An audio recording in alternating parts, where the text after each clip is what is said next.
All rise. Please be seated. This court is called to order. The parties are present. Trial counsel, are you ready to proceed? Yes, ma'am. Okay.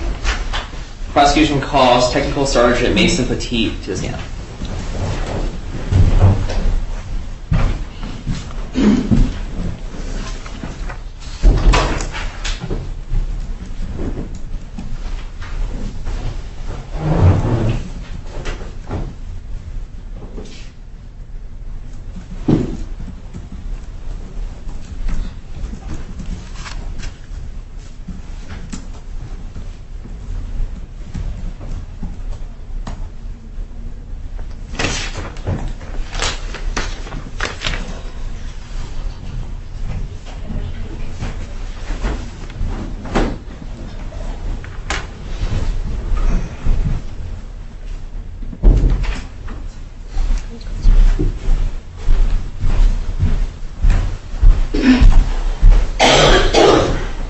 Before you sit, if you could just raise your right hand.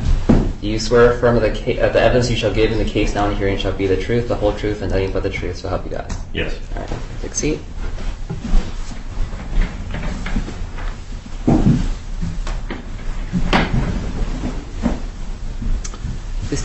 Please state your rank, name, and unit. Tech Sergeant Mason Poteet, 27 Special Operations Security Forces Squadron. And what do you do in the Security Forces Squadron? I am the NCOIC of Operations. And do you know Airman Castle? Only through the interaction that we had. Okay. And what was that interaction? It was the cell extraction. When was the first time you actually saw Airman Castle?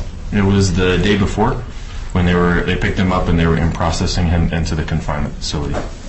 And let's go through that. What did you observe? So there was a commotion in the hallway. Usually there's some screaming involved for the in-processing. So my office is about 3 doors down. I stepped out and he was standing on the wall. I noticed that there was some screaming and then the confinement personnel had to put him in the restraining chair. Okay. All right, and did you observe anything else during that interaction? From the angle that I was watching, it looked like Airman Castle maybe touched him in some way for him to put him in the restraining chair. Okay. And let's go to the day of the cell extraction. How did you first get involved with that? So I was sitting at my desk. There was, I think the NCOIC of confinement came by, Sergeant Norris, and was looking for people to do a cell extraction because Airman Castle was being, I think he said, irate, wasn't listening to instructions. And do you know why you were asked? Like I said before, I'm like 3 doors down from the confinement facility, so the closest one in proximity.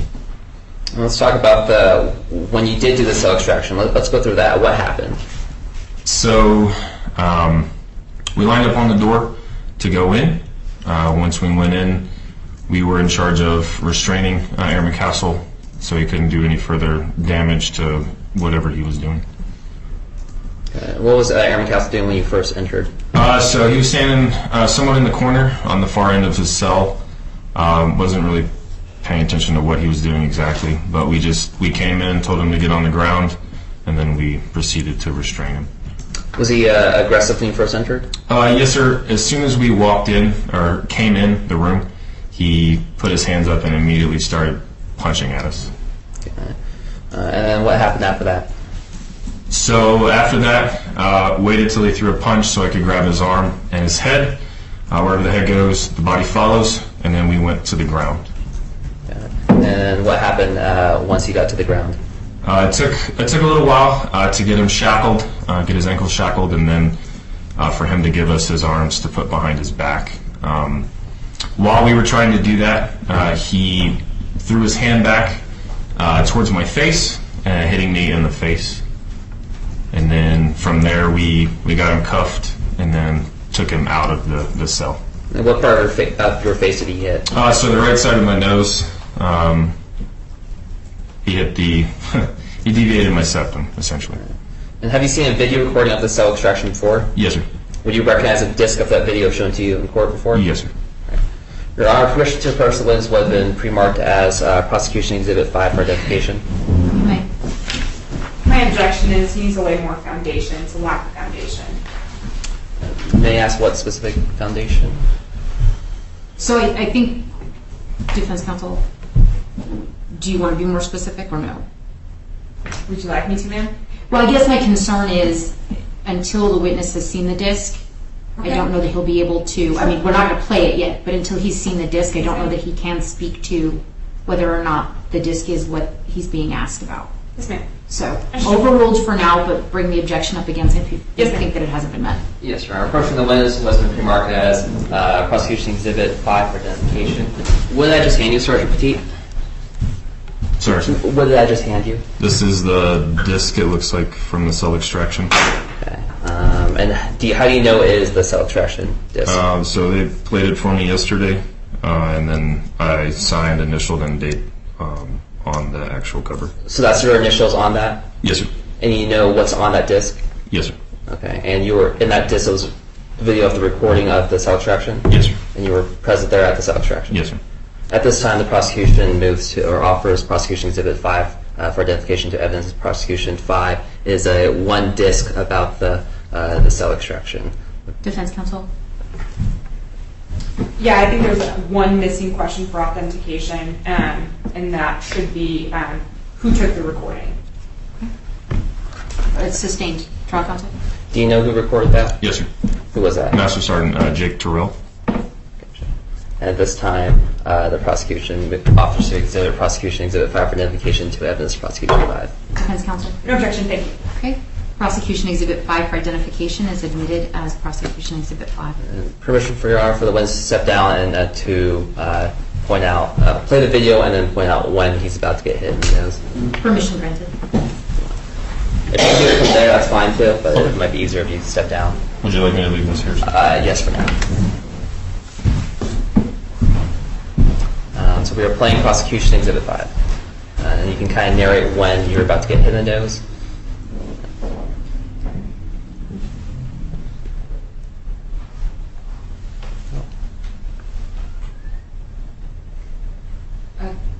This sound. Is there sound? Looks like it's muted. I'll restart the beginning. Thanks.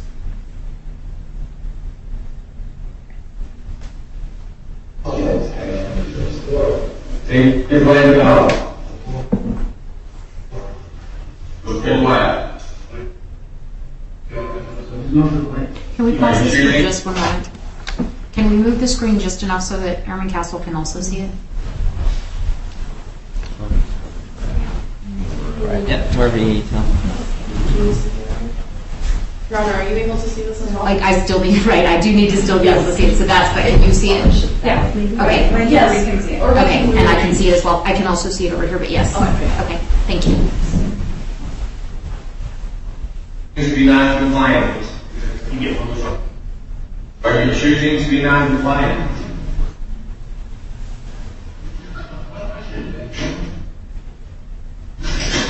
Get on the floor! Get on! Get on the floor!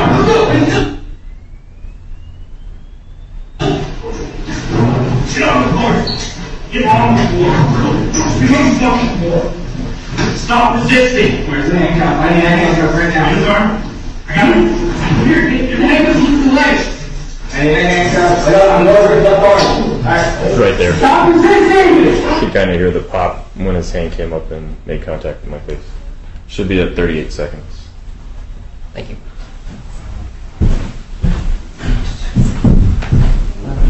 Let's see.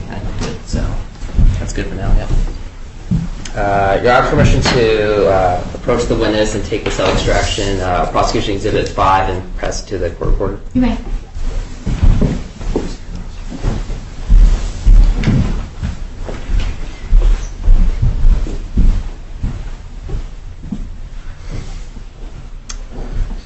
Were there any medics at the cell extraction? Yes, sir. And did you talk to them? I did. Yes, sir. And what did they say? I believe it was the Sergeant Jinx told me that I should go to the ER to get it looked at. And did you go to the ER? Yes, sir. And what did you learn there? So from my visit, they told me that I had a deviated septum on the right side of my nose. And were there any further actions regarding your deviated septum? Yes, sir. I was referred to an ENT doctor at Texas Tech. And what did they say? They told me that it was a slight deviation, and then asked if I had trouble breathing or trouble sleeping, which I said no. No further questions, Ron. You can also turn off the video too. No, you Oh, can't. okay. Defense counsel, any cross-examination? And if you need a moment, you may have it. Okay. Thank you.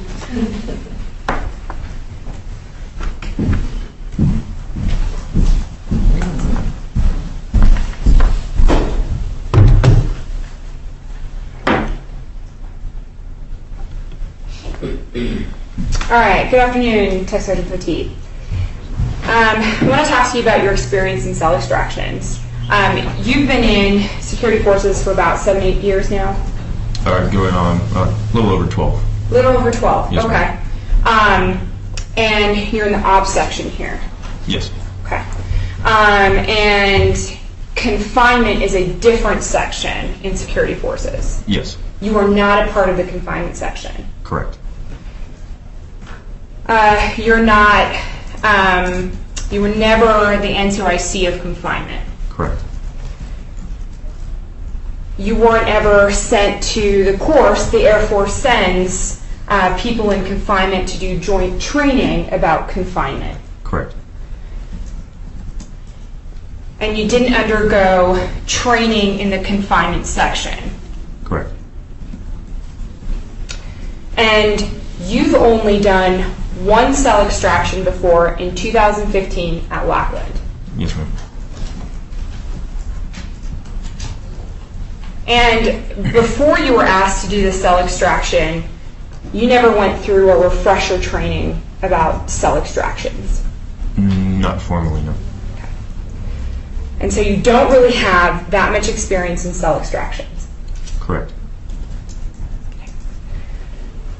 I want to talk to you about the morning that Tech Sergeant Norris, the NCOIC of confinement, pulled you into doing this cell extraction. And so that morning you were in your office and Tech Sergeant Norris comes in and asks you to be a part of this cell extraction team. Yes. Okay. He told you that Senior Airman Castle was being irate and non-compliant. Yes.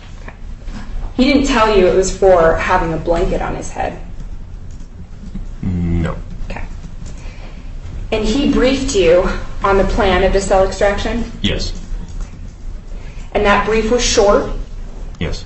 And that brief was all about just assigning body parts out to the people that were a part of the team? Yes. Okay. And no one, and that brief was not recorded? I don't believe so. Okay. And no one ever thought to involve mental health or the chaplain to help with, verbal compliance of the extraction? Not to my knowledge. So you don't know if Senior Airman Castle was told, well, let me ask you this. You weren't around for when anyone in confinement tried to solicit verbal compliance. Correct. And you don't know if Tech Sergeant Norris tried to solicit verbal compliance. Not to my knowledge. Okay. And then I'm also going to assume that you don't know whether or not in verbal compliance if they thought to try and involve the chaplain or mental health in order to get Senior Airman Castle to comply. No. Okay.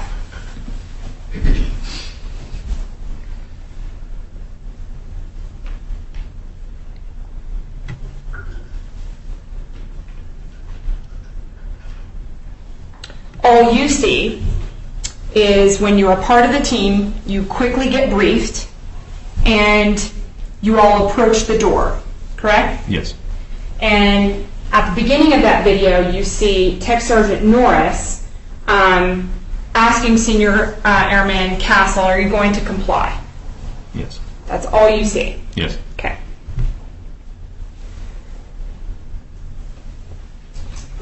And you go in there, and everyone is tackling their own body part.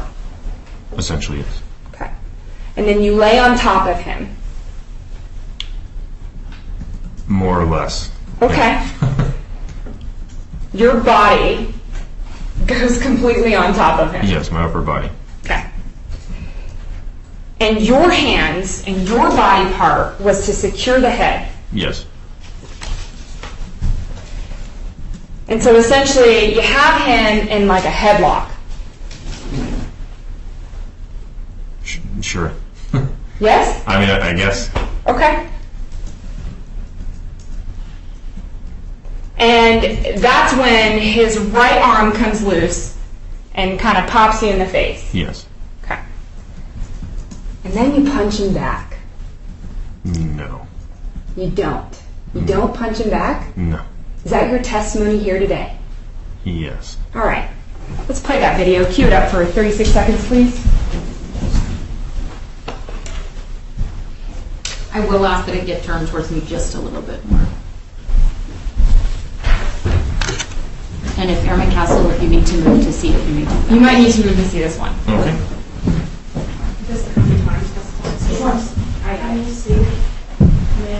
I can. Yeah.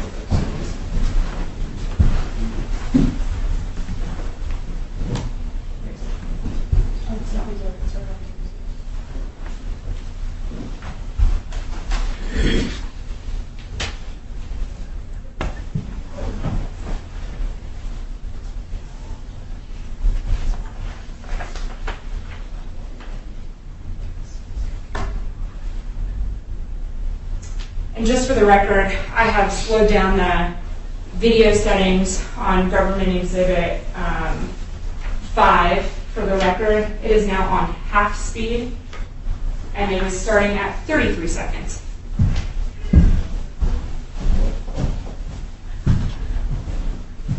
Can you see it? Yes, ma'am. On that.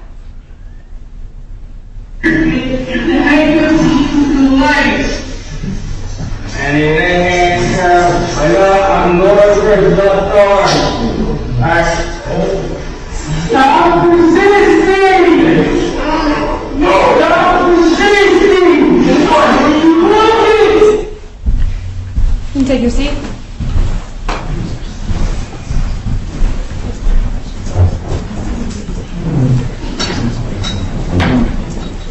Tech Sergeant Poteet, you saw your hand come up and go under and jab him.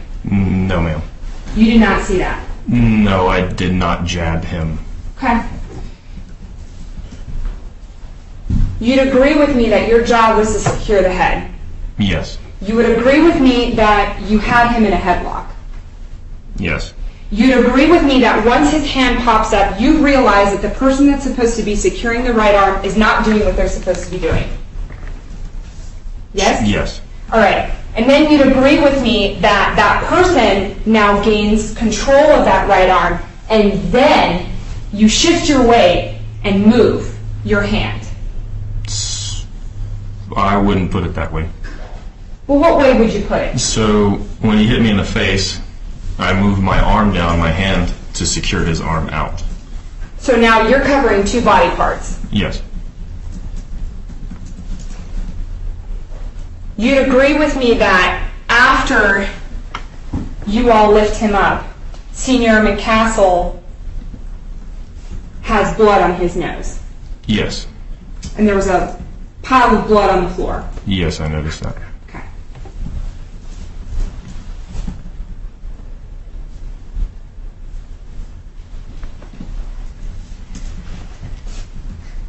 Okay.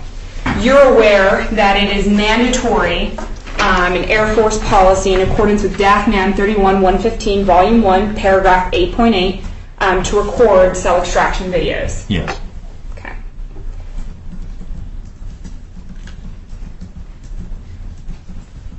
And the whole purpose of recording these videos is to make sure that law enforcement isn't using excessive force. Yes. Okay. You also know that in that paragraph of DAFMAN 31-115, Volume 1, Section or Paragraph 8.8, it also says that all interactions involving excessive use of force also must be recorded. Yes. But yet, the pre-brief plan was not recorded. Yes. Okay.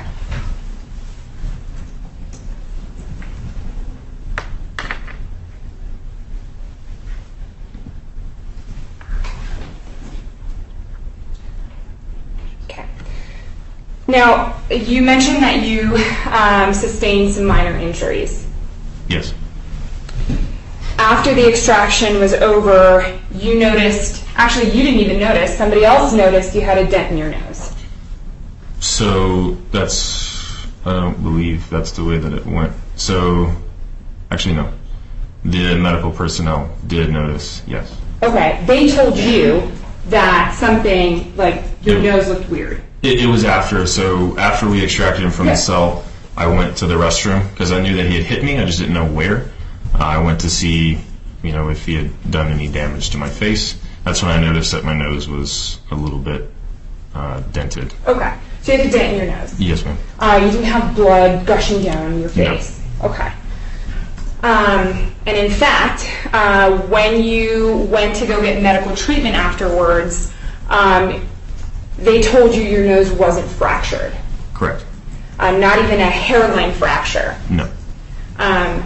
And then they told you that they found a slight indent on your septum. Yes. Okay. And that you were diagnosed with a mild deviated septum. Yes. And you've had no issues with your nose ever since. Right. And you don't snore. No. Okay. And you have no issues breathing. No. And you have no after effects from this mild deviated septum. No. Now, after this incident with this cell extraction, security forces started doing training on cell extractions. Yes. And it's true that most flights now started getting this training for the first time. I can't speak for all of them, but that's what it seemed like. Okay.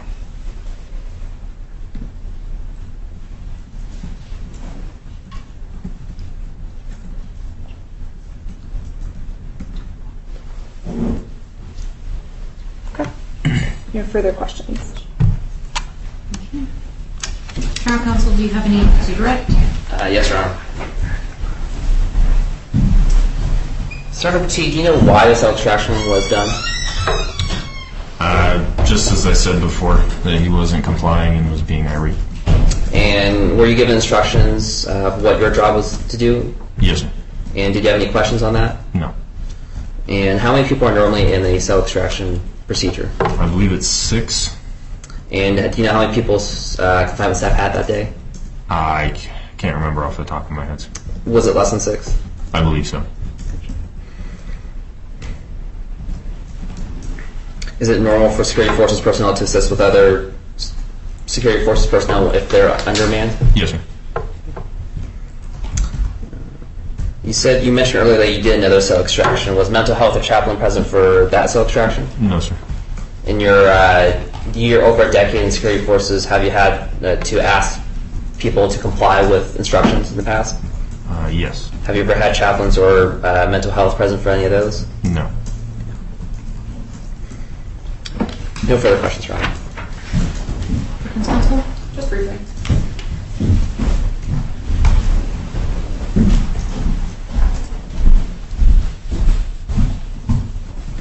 Sure, what's your height and weight? 6'3", 235. Okay. And you'd agree with me that when you're on top of him and securing the head and now securing the arm, you're using most of your force. Yes. Okay.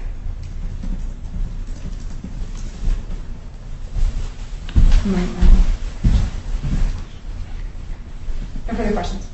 Thank you. Sergeant Poteet, I have a couple of questions Yes, for you. Before you were brought in for the cell extraction, were you informed that Senior Airman Castle had been brought in on his way to mental health? No, ma'am. Okay. Before the cell extraction, were you informed that he had been reporting mental health concerns and issues? No. Are you aware of any processes in place for security forces on how to handle someone during a cell extraction if there are mental health concerns? No, ma'am. You were not trained on that? No. Trial counsel, does that lead to any additional questions? No, Your Honor. Defense counsel? No, Your Honor. Okay. Is this witness subject to recall? Yes, Your Honor.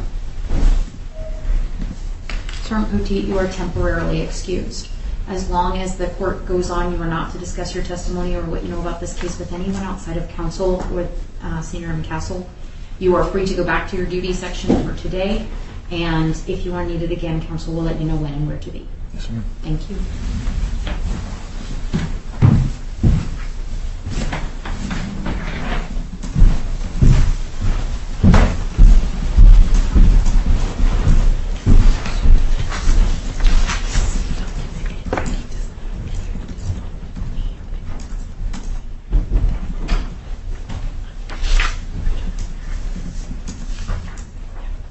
Trial counsel?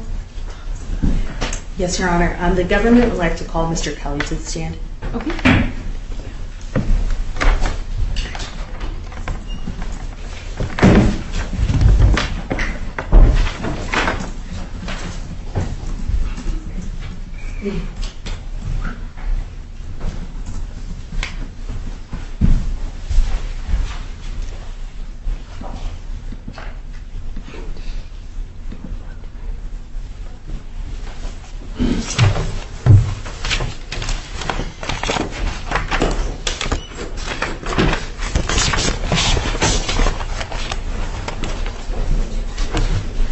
Okay, Mr. Kelly, can you just stand at the witness stand?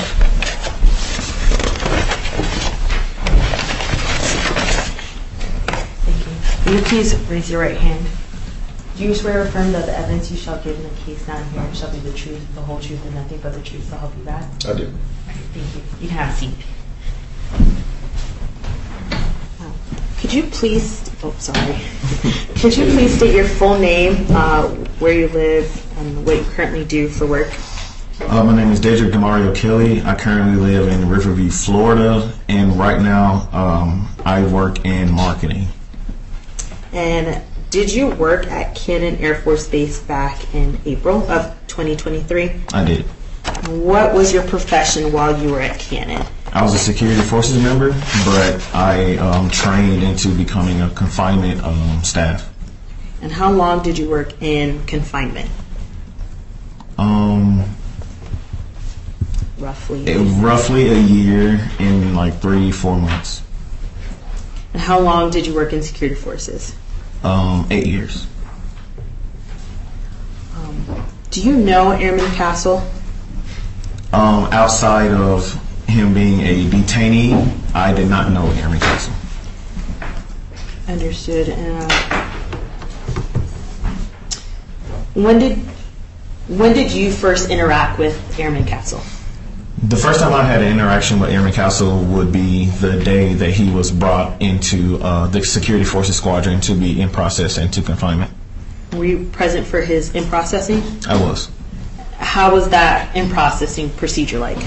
The in-processing procedure that day was just a little rough because we just, it was like a lot of non-compliance, but after that, it was pretty smooth sailing. Okay. So I want to break that down. When you said there was a lot of non-compliance, what did that look like? So non-compliance meaning Airman Castle was not adhering to this confinement rules and procedures, was questioning a lot of things. There was a lot of confusion. He did not want to be there and just did not want to listen initially. And because he was not complying, what if any procedures did you and the confinement staff have to do or interact with? If there's non-compliance, we ask them to comply, and then if they're still being combatant with their words, we tell them they have to comply, and then we make them by inserting them into the restraint chair. Yes, sir. So this ask, tell, make tactic, was that used the day Airman Castle was in processing? Yes, ma'am. And what did that look like? What did that look like? It was I was briefing him on the confinement rules, and there was a lot of confusion, so he was angry or agitated, for lack of better words, and he bucked up at me, so like jumped at me, and so when he did that, I placed him into the restraint chair. And what is a restraint chair used for? The restraint chair is meant to gain compliance if someone is not listening to the rules, being combatant, and that is just used as a use of force. So whenever there's a use of force, we have to get the medical staff involved. And did medical staff get involved? Did they come? Yes, they did. Could you tell us a little bit about that interaction? I'm not really a trained medical professional, so whenever we use a use of force, a medical is required to respond, so we get them there. After he was already restrained in a chair, they evaluated his vitals, blood pressure, things of that nature. Okay. So after medical evaluates him, what happens next? After medical evaluates him, Yes, sir. we continue on with the process of in-processing. Okay. And how did the rest of that in processing go? Was it smooth? Was it rocky? It was a rocky. So later on that day, we had to place him back into the restraint chair and get medical involved once again. What was the reason for having to put him back in the restraint chair? Non-compliance. Could you expand a little bit on that? Non-compliance. Just did not want to listen, telling us that he was not going to go back. He was not going to go into confinement, and he shouldn't be there, and that he can't wait to get out of confinement because his leadership had something coming to them in a legal way. That's what he said. And can you tell us, were you the confinement member who put him in that confinement chair the second time around? I was. And how did that procedure go? How did that go? That Yes, sir. actually went, placing him back into the restraint chair the second time was actually smooth. I'm like, okay, you're about to go back into the restraint chair, and then he willingly walked over and sat back down. Okay. And Mr. Kelly, during this in-processing procedure, going into the restraint chair or out of it or back into it, at any point, was Airman Castle resisting going into the chair? The very first time, yes. The second time, no. Okay. And can you tell us a little bit more about that first time when he was resisting getting into the chair? The very first time, I had to place him into the chair. What we do, we brief them on the confinement rules, and they have to agree or adhere to those rules because they will be placed in that confinement facility. So whenever you're saying you're not going to adhere to anything, you're not going to do this, that, and the other, that's considered non-compliance. So you will be placed into the restraint chair until we obtain that compliance. So I placed him into the chair, and he was very agitated, was confused. I understand the confusion that he didn't even know why he was there. So he was trying to get up, and he was, flailing about. And that's when when I placed him into the chair, that's when other security forces members, I don't remember exactly who all was there, and we had to strap him down into the chair. So he was, what's the word I'm looking for? Trying to get out of the chair or stand back up. So when he was trying to stand back up, he was flailing about, just trying to get his arms and legs free. So while he was flailing about, I was standing, so just imagine you're sitting in a chair, and I was standing over him. My two legs were standing over his right leg.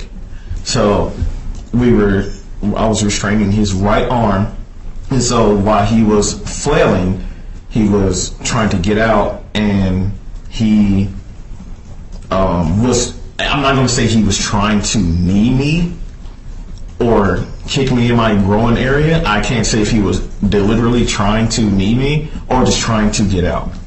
So when I saw his knee going up and down, I didn't want to get hit in the groin, so I shifted out of the way to my left side, and that's when my knee popped out of place and then popped right back in. And so I can't say if that was him trying to intentionally hit me or that was him just trying to get out of the chair. So after we got him restrained, after my knee popped back into place, he sat there, and then we had to get the medical staff involved because that was considered a use of force. Yes, sir. So just to clarify,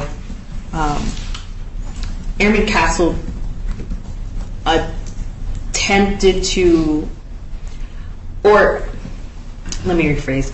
So you're saying in him trying to get up and out of the chair, he was flailing, it almost hit you, but it did not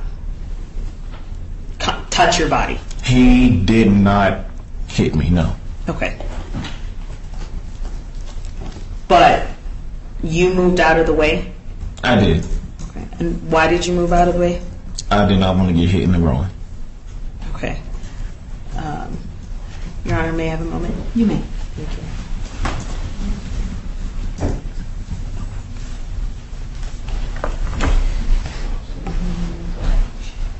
Thank you, Mr. Kelly.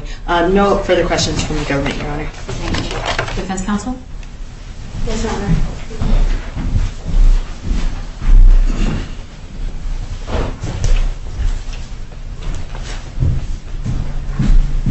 Mr. Kelly, good afternoon. Good afternoon. It's good How are to see you? you in civilian clothes. Okay, let me go ahead and move this. Are you guys okay if I go through it? Okay. All right, Mr. Kelly. Just so I'm clear, Airman Castle did not hit you. No, He didn't strike your leg. he did not. Okay. You're aware that the charge that he's facing is that he struck your leg. I was not aware of that. Okay. If I tell you that the charge that he's facing currently is that he knowingly struck your leg, does that surprise you? It does. Why? Because he didn't hit me. Okay. Earlier on direct, you talked a little bit about that day, and just for the judge's awareness, this day that we're talking about is 10 April, correct? Right. Okay. And I think you mentioned that you remember that Airman Castle was agitated. Yes? Yes. Okay. Just make sure you're making your audible responses because it's recording. So. Yes, ma'am. Okay. And then you're briefing him on the rules of confinement, but he's visibly upset about being there. Correct. Yes. Okay. But you can understand, right, like why somebody might be upset about being thrown into pretrial confinement. I do. Okay. Prior to Airman Castle actually coming into pretrial confinement and you guys getting started in processing, had you been briefed about Airman Castle at all? Briefly, it was probably like a 20-30 second breakdown that, hey, we're getting somebody has a history of aggression or non-compliance, so just mind your P's and Q's. Do not, just keep your emotions in check and do your job to the best of your ability. Okay, do you remember who actually briefed you on this? That would be TSgt Norris. And that's the NCOIC of confinement? Correct. Okay. Did you get any briefing about Airman Castle and the potential mental health concerns about him? No, ma'am. Okay. How many people have you dealt with in pretrial confinement in your time at Cannon? In pretrial confinement, Yes. he was the second person. Okay. Have you encountered confinees who have significant mental health concerns? No, ma'am. Okay. So then Airman Castle comes in that day, and I really want to walk through this restraint chair and perhaps provide some context to the judge. So the restraint chair, where is it actually located? Excuse me. The restraint chair is actually located on the outside of the confinement area. So that's the door. The restraint chair is probably right here. Okay. And so it's... For the record, Captain Toronto, if you weren't going to, can you capture what? Yes, Your Honor, thank you. The witness was pointing to the wall behind him to describe where the restraint It's chair... probably about 4 or 5 feet away from the confinement door. Okay. And just for the record, that's what he was pointing to, was behind him and the door behind him in the back of the courtroom. Mr. Kelly, the purpose of the restraint chair is to be utilized when someone is non-compliant. Correct. Okay. And so I think you mentioned on direct that there were 2 times that you had to put Airman Castle in the restraint chair. Yes, ma'am. During the first time is when he is, and walk me through this, he is flailing his arms and flailing his legs? Yes, ma'am. Just trying to stand back up. Okay, so just trying to stand back up. Correct. He wasn't trying to intentionally hurt you. I cannot say if he was intentionally trying to hurt me, or was he just trying to stand back up. Okay. Do you remember if after this encounter with Airman Castle, did you have to document anything? Yes, ma'am. Okay. And do you remember where you would have documented that? I can't remember the exact farm name, but yes, we have to document everything that, when it comes to the use of force, we have to document everything that goes on between us and the confinee. Okay. Do you remember if it would have been documented in an 1168 form? 1168, I did document You did my complete interaction. one? Yes. Okay, great. Your Honor, I have what I have pre-marked as Defense Exhibit Charlie. Copies have been previously provided to trial counsel. If I may approach, would Your Honor like a working copy? Yes, please.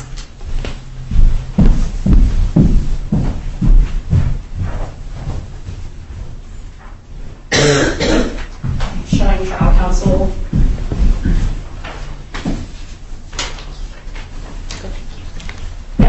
You may.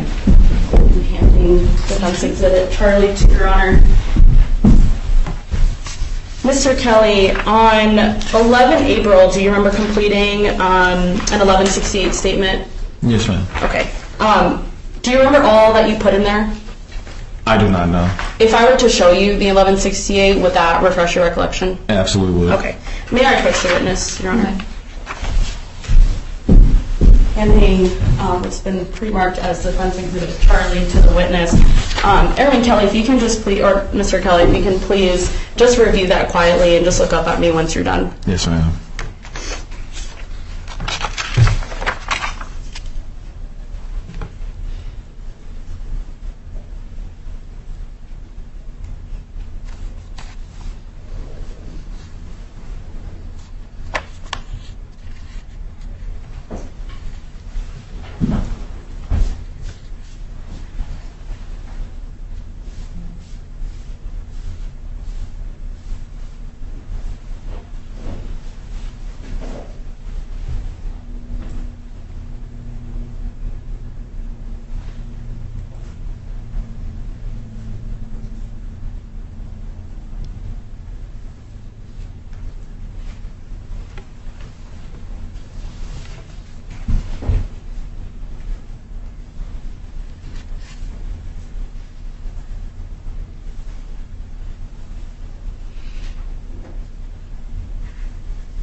Mr. Kelly, on page 2 at the very bottom, is that your signature?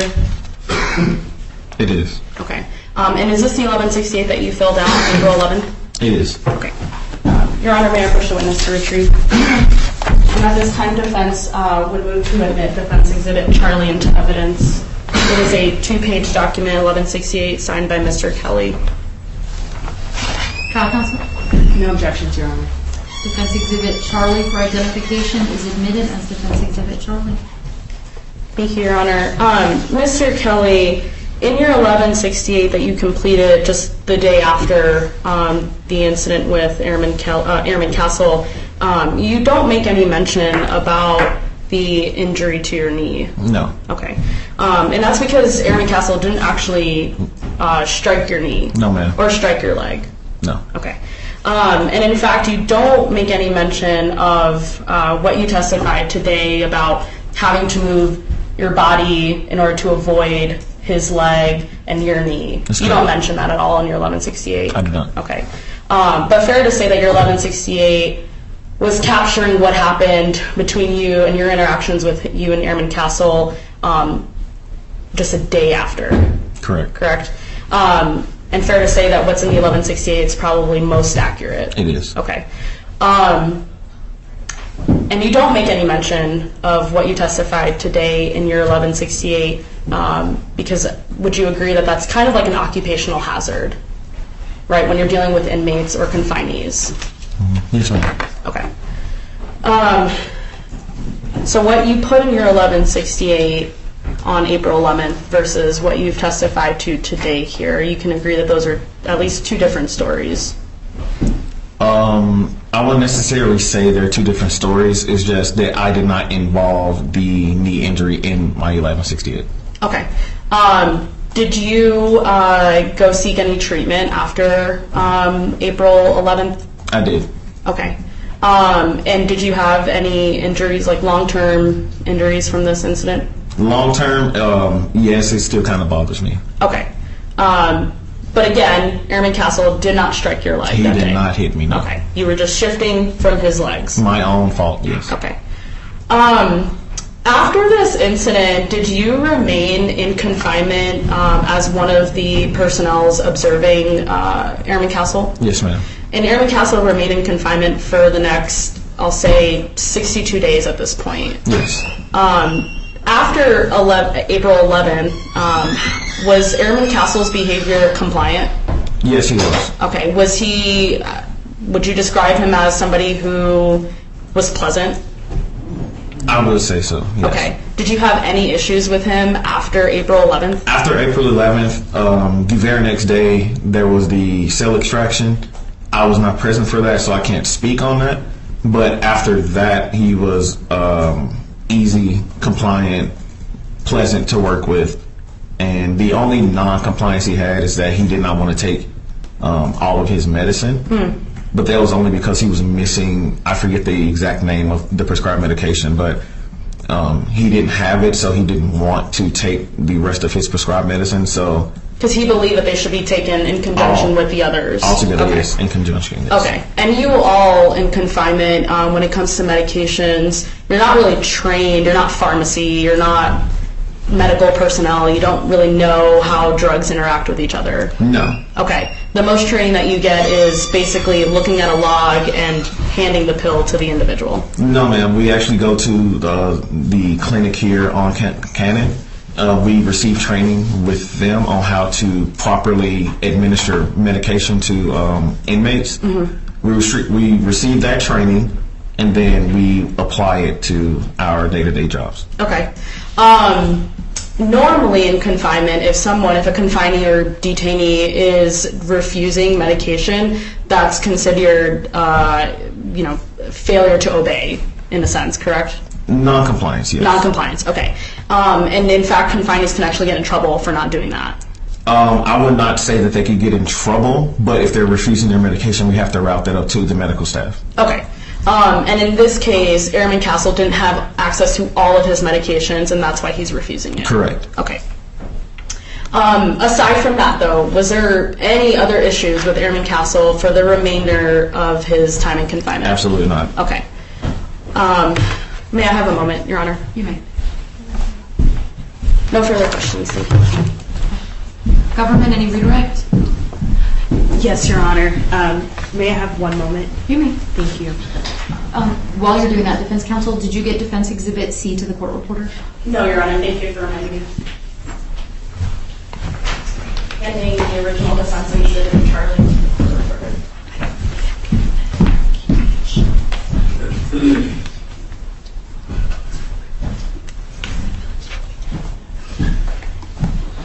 Thank you, Your Honor.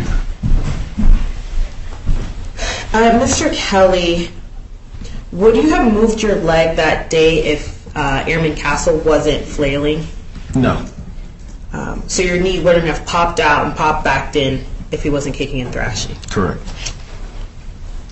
And with respect to medication and giving medication to confinees or detainees, you spoke a little bit about training. Could you just briefly explain that training to us?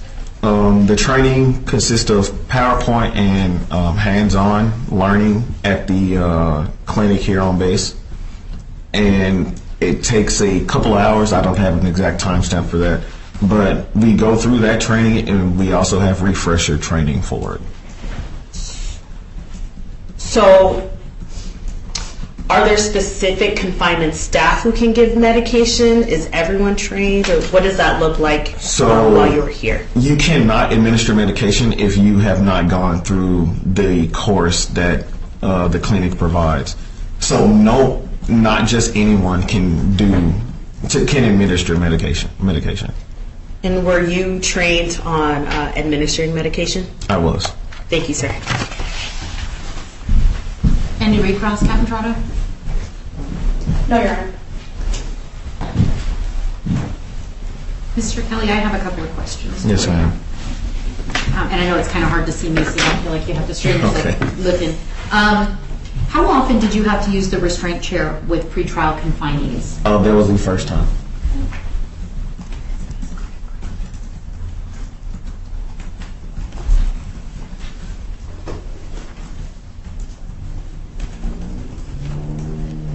You mentioned on cross-examination with defense counsel that you had been briefed by, I believe, Tech Sergeant Norris that Airman Castle had a history of aggression and non-compliance. Correct.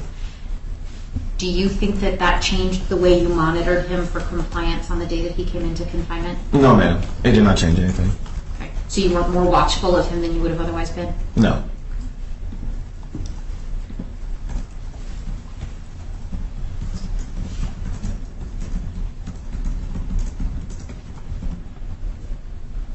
When you called medical, the 2 times you had to place Airman Castle in the restraint chair, did you also call mental health? I personally did not make any calls. I believe Tech Sergeant Norris was the one who made the calls. Do you know if mental health was called? I do not know if they were called, but mental health did show up at some point. Well, no, they didn't, if I remember correctly. Okay. No, mental health did not show up. He was escorted to the clinic to speak with mental health, but they were not in. And that's when, after the second time, that's when he was escorted to the PRMC in Clovis to go speak with the mental health professional. Okay. Were you aware that he was actually apprehended on his way to mental health for a treatment team meeting? I found out later, yes. But you were not informed in advance? No, ma'am. Would it have changed the way you handled the pre-brief if you'd known he'd been actively on his way to mental health for an appointment before No, you? No? No.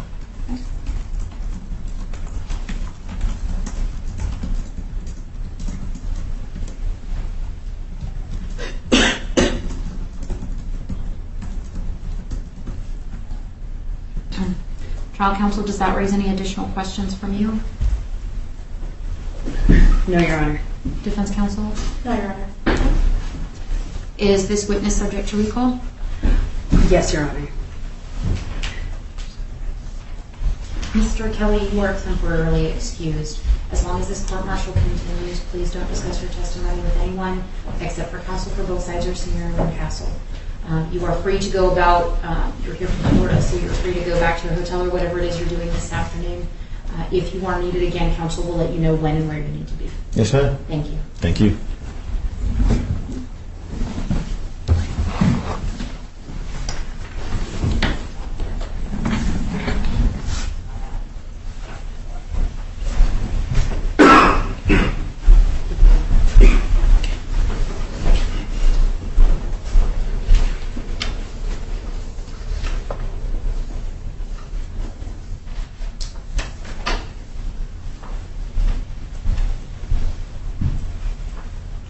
Trial counsel, before we get back into your case, is prosecution exhibit 5 still in the laptop over there? The official one was given to, the original was given to the court reporter. Okay, so the court reporter does have it. All right. Yes, Your Honor. All right, trial counsel, you may continue. Yes, Your Honor. At this time, the government rests. Defense counsel, I know we had discussed that one of your witnesses was potentially available today and the other one would not be available until tomorrow. Is that correct? That's true, ma'am. Although we are likely to only have one witness, but I'll sort of reserve decision on that second one. I am going to eventually make 2 917 motions we can make today as well. Okay, well, I would say 917 now, then before you get into your case.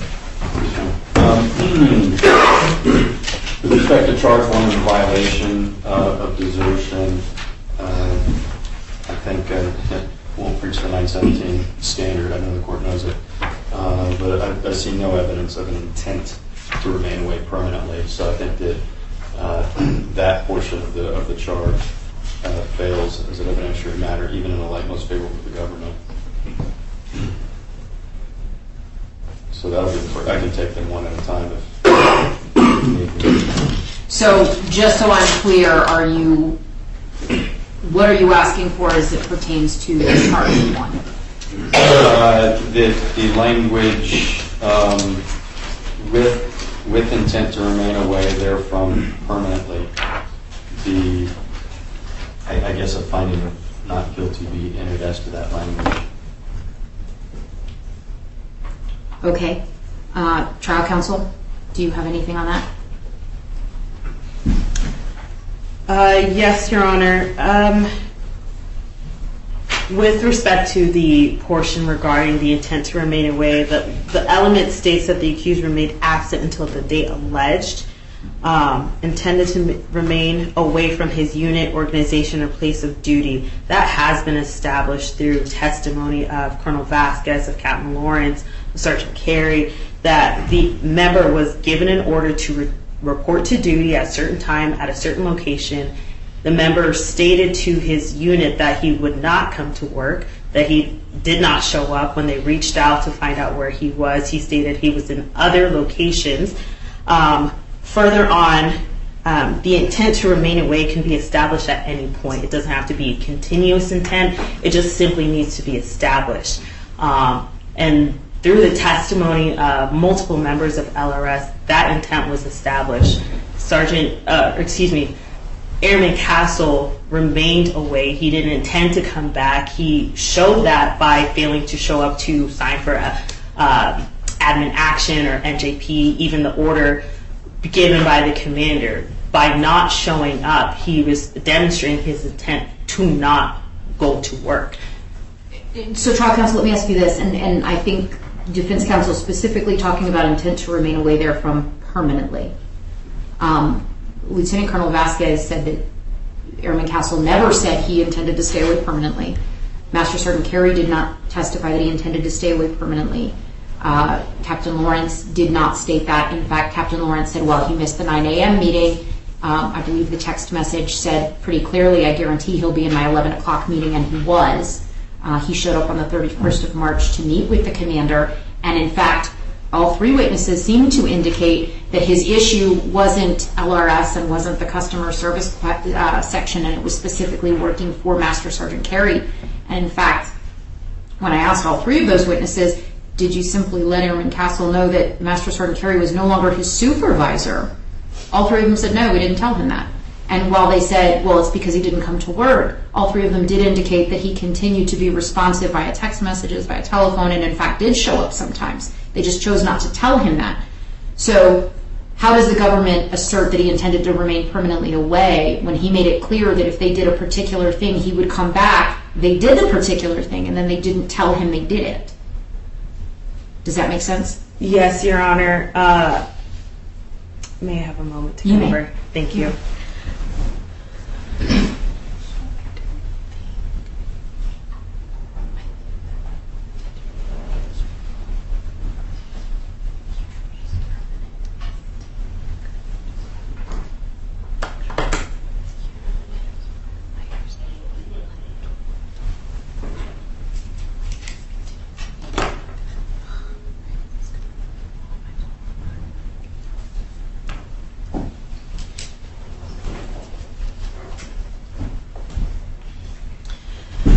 Your Honor, the government still stands by their previous argument in the fact that while Airman Castle did not report to duty, that does demonstrate his intent to remain permanently. There's not necessarily a timeline, though we, in a sense, we're splitting hairs about permanent.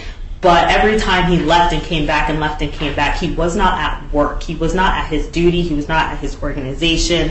And that intent can be established and reestablished each time.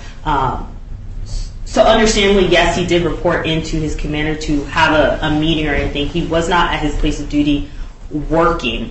And I understand that, trial counsel. So I guess, and I'm not trying to split hairs, I'm trying to understand, there are crimes in the UCMJ Yes, for not being at work when you're supposed to be.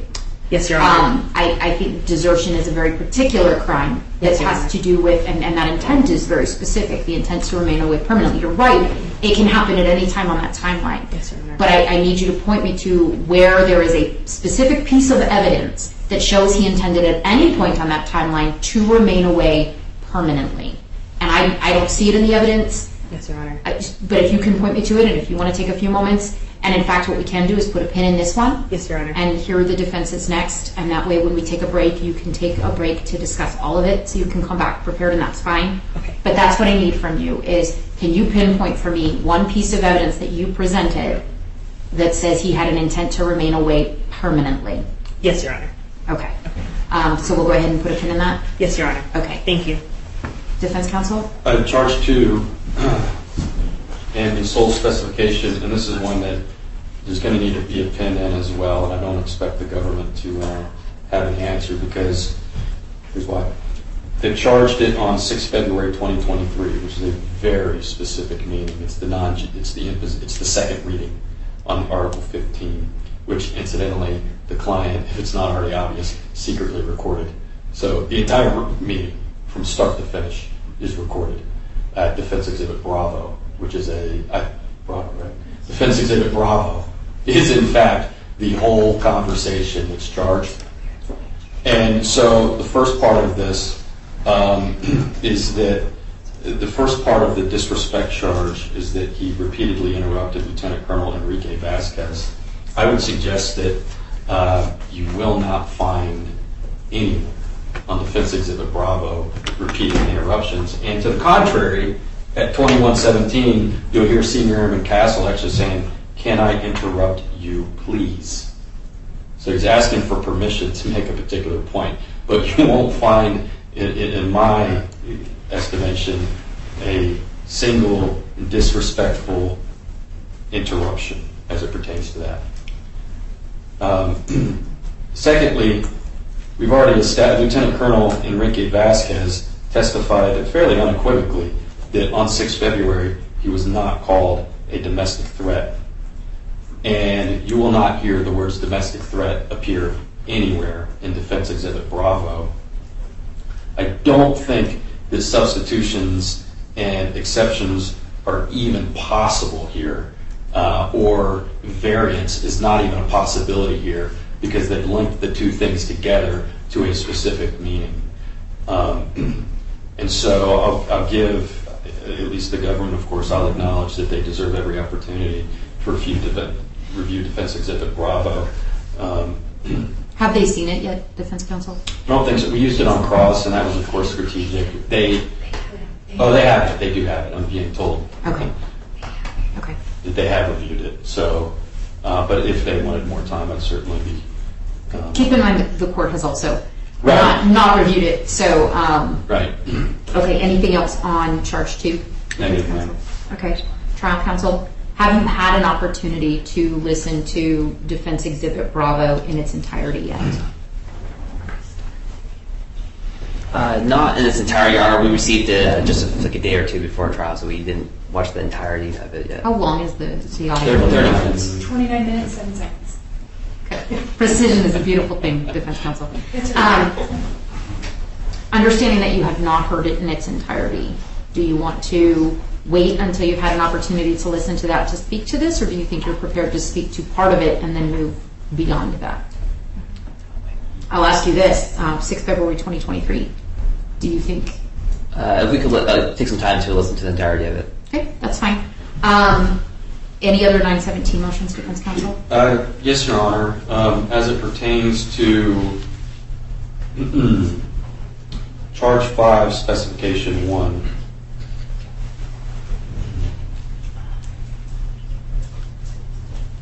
Trial counsel? Oh, so I'm sorry. I was gonna. Oh, did you want to go? I understand. Well, you know what? Tell me why. Well, yes, ma'am. So I think that a finding of not guilty here, even in a light most favorable to the government, is appropriate. Actually, yes, I'll ask for the whole thing. We clearly had some evidence here, both on direct and cross, that Mr. Kelly was in fact not struck in the leg. He certainly indicated that he acknowledged that it was his fault that his knee popped out. I'll note that. And that I think I'm fair in arguing this, that he did not believe that it was Senior Airman Castle's intent to flail in such a way that it might cause him harm in terms of moving out of the way. So I think that what originally gave me pause when I was about to make this 917 motion is I think that it's appropriate actually for finding of not guilty on the entire specification, but alternatively, at a minimum, that language, which I just, it's kind of ridiculous to say this out loud, but the language struck him in the leg. Don't. Okay. Trial counsel, do you want to be heard on that one, or do you also want to take some time to get your thoughts together and come back? Yes, Your Honor, the latter. We could just take a few moments to. So here's what I'm inclined to do. Especially since I have not seen the video, someone needs to get me an external disk drive. We talked about that. Actually, go ahead and have a seat, trial counsel. I would like to take an hour recess. That gives us all a chance to, it gives me a chance to review Defense Exhibit Bravo. It gives me a chance to review my notes on the witness testimony and everything else based on what we've got. Trial counsel, it gives you an opportunity to go through and get your arguments together. And then we can get back on the record at 16:30. What was it? At 16:30. And discuss this more fully. I would note that during one of the last breaks, we had 2 802s, and I had not captured that yet. So for the record, the first one was simply administrative to remind counsel that the Central Docketing Office needed to be informed about the most recent alternate dispositions of the agreement negotiations because they had not been notified. And then the last one was just talking about the way ahead today as far as witness testimony and understanding that we would probably go into tomorrow with the defense's case before we get to arguments. Does either side want to supplement or amend? No, Your Honor. No, ma'am. Okay. Does either side want to address anything before we go into that recess until 16:30? No, thank you. Not at this time, Your Honor. Okay, the court is in recess until 16:30. All rise.